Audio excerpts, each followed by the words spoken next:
श्री वेंकटेश्वर वज्र कवच अत्यंत शक्तिशाली स्रोत है। श्री वेंकटेश्वर वज्र कवच को इसके संक्षिप्त और वज्र यानी कठोर मजबूत प्रभाव के लिए जाना जाता है। इसमें कुल 5 श्लोक आते हैं।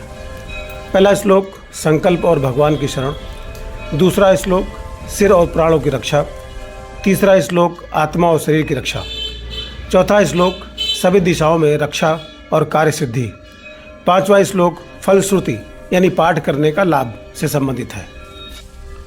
यह स्रोत मार्कंडेय संहिता से लिया गया है। पुराणों में ऋषि मार्कंडेय को भगवान विष्णु का परम भक्त और चिरंजीवी यानी अमर माना जाता है। उन्होंने ही जगत के कल्याण के लिए इस गुप्त और शक्तिशाली कवच को प्रकट किया था। वज्र का अर्थ होता है सबसे कठोर और जिसे भेदा ना जा सके। साधारण कवच केवल रक्षा करते हैं, लेकिन इसे वज्र कवच इसलिए कहा जाता है क्योंकि यह अभेद्य है। यह भक्त के चारों ओर एक ऐसा सुरक्षा घेरा बनाता है जिसे कोई नकारात्मक शक्ति, ग्रह, दोष या शत्रु भेद नहीं सकता। इस स्रोत का पाठ करने से अकाल मृत्यु का भय समाप्त होता है, कार्यों में सफलता मिलती है, शारीरिक और आत्मिक रक्षा होती है, ग्रह शांति में अत्यंत लाभकारी होता है।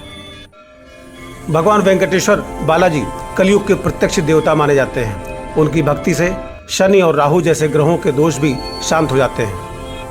आप इसका पाठ रोजाना सुबह नहाने के बाद और शाम को सूर्यास्त यानी संध्या काल के समय कर सकते हैं। शनिवार भगवान वेंकटेश्वर का प्रिय दिन है। इसके अलावा एकादशी और श्रवण नक्षत्र वाले दिन इसका पाठ करना अत्यंत शुभ माना जाता है। मन में प्रार्थना करें कि हे वेंकटेश्वर स्वामी, मैं अपनी रक्षा और कार्यों की सिद्धि के लिए आपका यह वज्र कवच पढ़ रहा हूँ। अब उन 5 श्लोकों का स्पष्ट उच्चारण के साथ पाठ करें।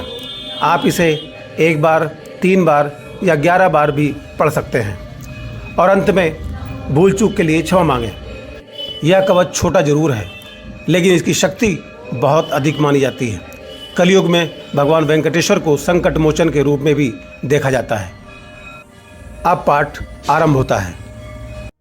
मार्कंडेय उवाच नारायणं परब्रह्म सर्वकारण कारणं प्रपद्ये वेंकटेशाख्यं तदेव कवचं मम शीर्षां पुरुषो वेंकटेश शिरो वत्तु प्राणेशः प्राणनिलयः प्राणान् रक्षतु मे हरि अशरात् सुतानाथ आत्मानं मे सदावतु देवदेवोत्तमो पायोद्यहं मे वेंकटेश्वरः सर्वत्र सर्वकालेषु मंगाम्बाजा निरीश्वरः पालयेन्मा सदा कर्म साफल्यं न प्रयक्षतु य एतद्वज्र कवचं भेद्यं वेंकटेशितुः सायं प्रातः पठेन्नितं मृत्युं तरति निर्भयः इति मार्कंडेय कृतं श्री वेंकटेश्वर वज्रकवचं स्तोत्रं संपूर्णम्।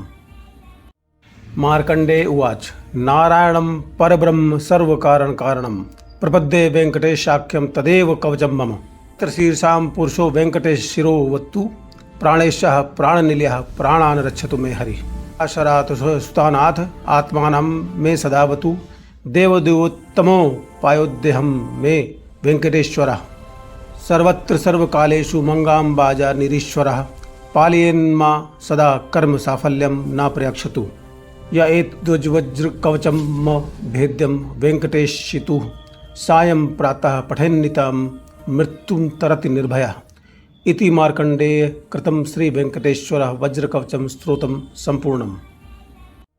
मार्कंडेय उवाच नारायणं परब्रह्म सर्वकारण कारणं प्रपद्ये वेंकटेशाख्यं तदेव कवचं मम शीर्षां पुरुषो वेंकटेश शिरो वत्तु प्राणेशः प्राणनिलयः प्राणान् रक्षतु मे हरि अशरात् सुतानाथ आत्मानं मे सदावतु देवदेवोत्तमो पायोद्यहं मे वेंकटेश्वरः सर्वत्र सर्वकालेषु मंगाम्बाजा निरीश्वरः पालयेन्मा सदा कर्म साफल्यं न प्रयक्षतु य एतद्वज्र कवचं भेद्यं वेंकटेशितुः सायं प्रातः पठेन्नितं मृत्युं तरति निर्भयः इति मार्कंडेय कृतं श्री वेंकटेश्वर वज्रकवचं स्तोत्रं संपूर्णम्।